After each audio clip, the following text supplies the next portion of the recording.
Good afternoon, Joe, and welcome to Apex 11 Consulting. We are thrilled to have you and the Forest Group be part of our consulting proposal.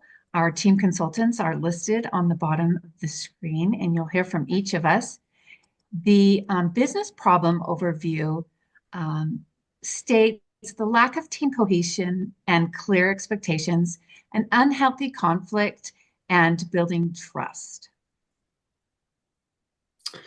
Yeah, Joe, we went ahead and classified each member of your team into star classifications based on the categories in the book, Do You Care to Lead, that you read. And as you can see, there's some falling and steady and deceiving stars, and we want to give you the tools that you need to be able to motivate these individuals and help them grow into rising and rock star levels. The first thing that we're going to talk about, Joe, is trust. Trust is the foundation of Lencioni's pyramid of the five dysfunctions of a team. Trust is the foundation of team success, and all other areas of emphasis build upon an environment of trust. Joe, through our analysis of your team, we see that trust ranks low, which indicates that your team lacks openness and vulnerability. Several examples that highlight the lack of trust are Jill's defensiveness and aggression towards team members. Jill becomes defensive when questioned and aggressively challenges others. This creates a hostile environment where team members feel unsafe sharing ideas and asking for feedback. Joe, your choice to avoid difficult conversations in order to avoid conflict signals to the team that you don't care enough to address critical issues, and this erodes the trust in your leadership. Let's go next slide. Joe, we have some solutions for you to help establish trust in your organization. The first area we want to focus is on service. By genuinely showing kindness and consideration for your team through simple acts of service, you start to create a culture of selflessness. But it has to start with you. You may recall from your reading of Do You Care to Lead, the principle of the service effect. As you serve your team, you'll start to develop a deeper connection with those you serve, and they'll begin to feel a deeper connection with you. Joe, when you serve your team through genuine acts of kindness, they in turn want to step up and serve as well. They'll want to give back and reciprocate to you and other members of the team, and the service effect will be in full motion. Let's take Jill's situation, for example. As you begin to find ways to serve her, she will begin to reciprocate to you, and her defensiveness and aggression will begin to lessen, ideally to the point where she chooses to find ways to serve her team members. And the wealth of experience that Jill has, and the knowledge she has, she'll begin teaching and relaying it to others on the team. The next solution to establish trust within your team is to create an environment of openness and engagement. And we're going to use your one-to-one meetings as a platform to do this. We want to shift the focus in these meetings away from task-oriented check-ins to conversations about the team members' well-being and the overall team dynamics. Ask open-ended questions in these meetings and show genuine interest for the team members. Ask questions like, how are you feeling about your role on the team? Or what can I do to better support you? Speak less and listen more in these meetings. Allow the team members time to talk and be heard. Be open and vulnerable during these meetings. A well-executed one-on-one meeting will make the team member feel heard and valued. It will encourage openness and engagement within the team. By focusing on serving your team through acts of kindness and creating an environment of openness and engagement through the one-on-one meetings, you'll start to establish trust within your team. Hi, Joe. I'm going to talk to you today a bit about the conflict issues you and your team are having. First of all, you seem very dedicated to your team and its success, but I do have a couple of tough love points for you. First off, I've noticed that you avoid conflict. I know when there's a huge problem that needs to be addressed that you don't shy away from hard conversations, but conflict is and should be more than that. Another point I think you're aware of is that you are indirect with your team. I can understand indirectness as it comes from a good place where you don't want to hurt feelings. And while you have good intentions with indirectness, your team would benefit from you being direct in feedback. A third thing we'd like to discuss is that you dislike uncomfortable feedback about yourself that could cause some conflict. The good thing with these issues is that they are easily fixed through effort and being open to feedback and change. First off, I do want you to understand that conflict does not equal consensus. conflict is a way to solve problems. It involves getting input from your team and making sure that everyone feels heard and is on the same page. When people feel heard, they are more likely to agree on an idea, even if it's not their own. Our first conflict action item is for you to gather your team together and let them know that your goal is to have a team with healthy conflict that solves problems. In this meeting, we would like you to set conflict norms for your team and remind them that psychological safety is a top priority. So all comments will be heard, respected, and discussed. Next, in meetings, I'd like you to assign a conflict minor. This isn't so someone can dredge up conflict out of nowhere, but be a devil's advocate and ask difficult questions. Conflict mining builds confidence in the team's ability to have a productive, healthy conflict. This person can actively ask questions about individual diverse perspectives. You don't want yes men on your team. You want a healthy team that engages in healthy conflict and produces great results because of it.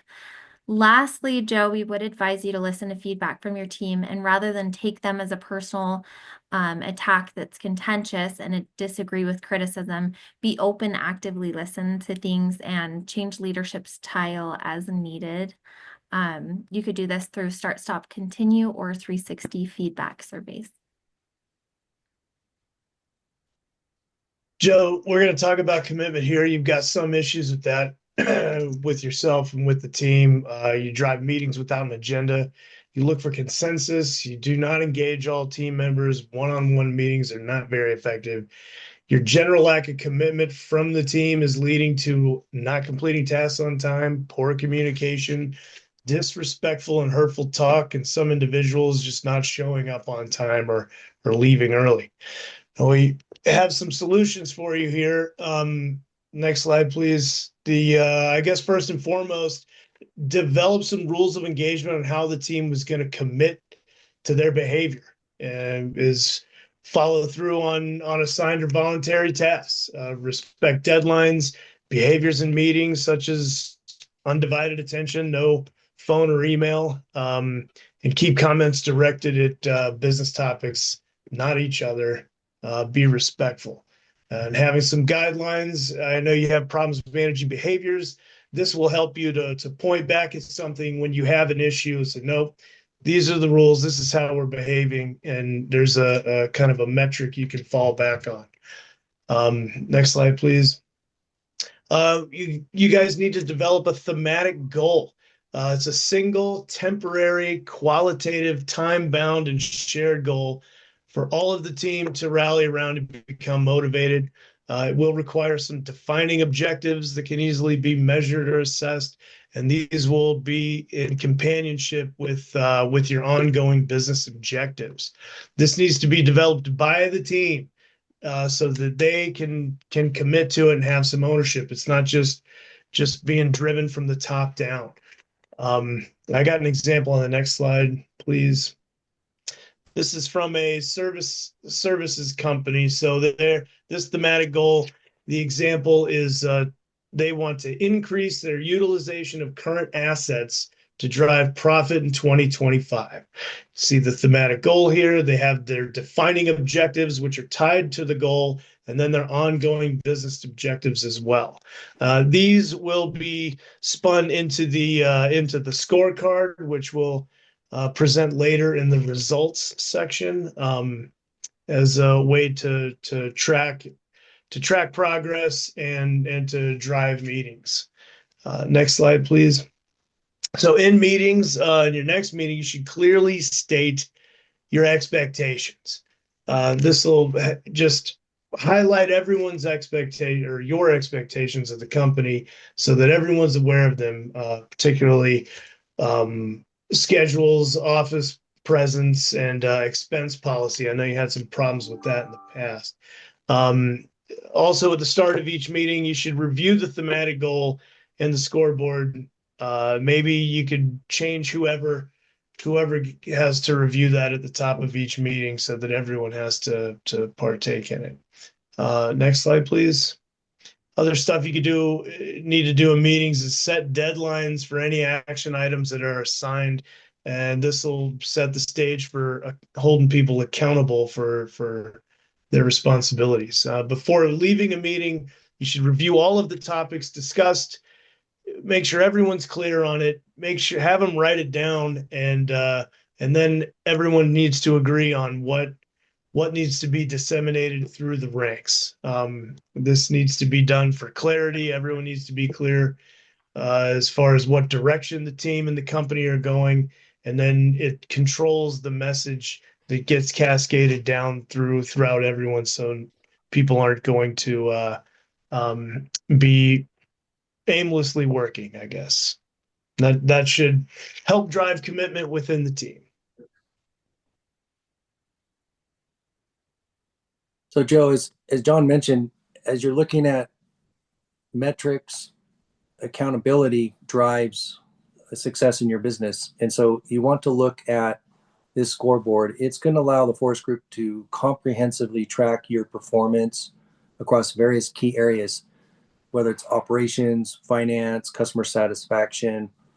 And this provides this holistic view that you need, and it's going to allow better strategic decision making and alignment with your business goals. So look at things like customer satisfaction. You could, for example, look at net promoter scores, look at insurance programs, quantity, revenue growth. These are just some sample examples, but this is going to be an area that you're going to want to dive in further to figure out what is really key in your business and how to drive those metrics across that scoreboard.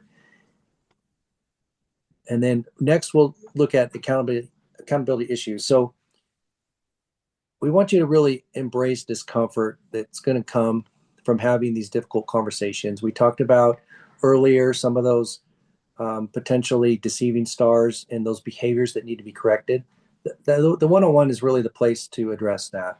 And then those steady stars, we want those to really progress up to rising and rock stars. They need better challenges. And so set goals and milestones in your one-on-ones with them and really drive them.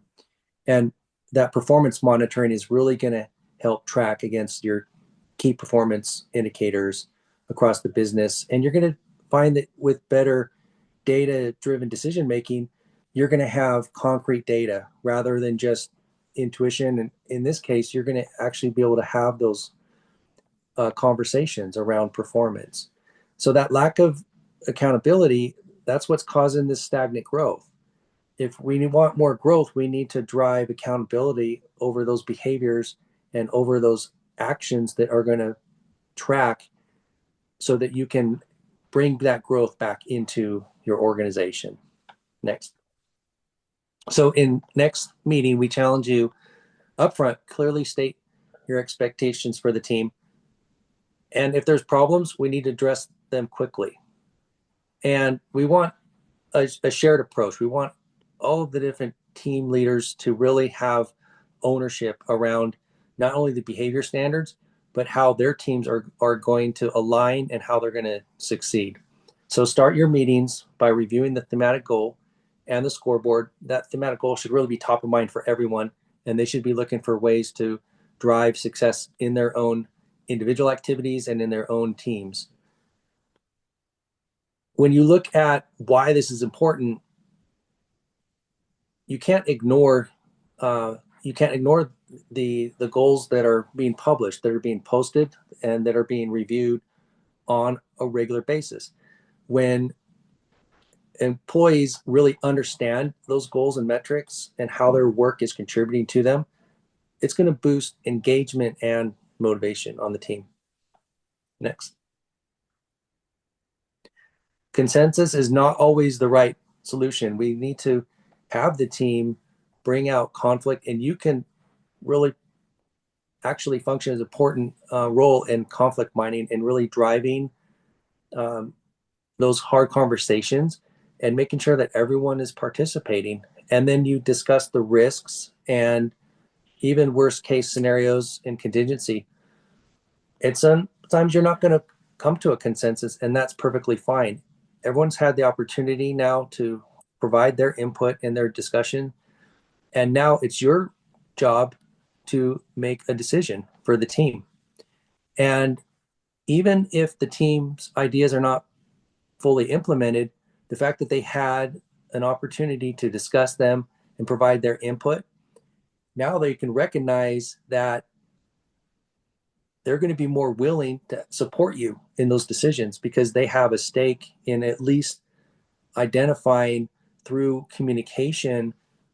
And now they understand what your strategic priorities are and why it maps back to that scorecard and that thematic goal. And now you have all of your team members on board. So what does the future state look like? Make sure you're really defining those goals and standards. You're also clarifying what each team needs to do. You're demonstrating who's going to deliver what. We have deadlines in place and milestones in place, and then how those behaviors are going to contribute to that. So we've already addressed some of those behaviors that we talked about that you're really driving in your one-on-ones. And those personal behaviors are going to be refocused on the team success. Also, look at how outside of those regular meetings, encourage other teams to really correlate together and to drive those decisions across the board. And finally, turn those rewards from individual rewards to team rewards. For example, how is the revenue going to look like from a reward standpoint from bringing new branches on and restoring and reestablishing that growth in the organization?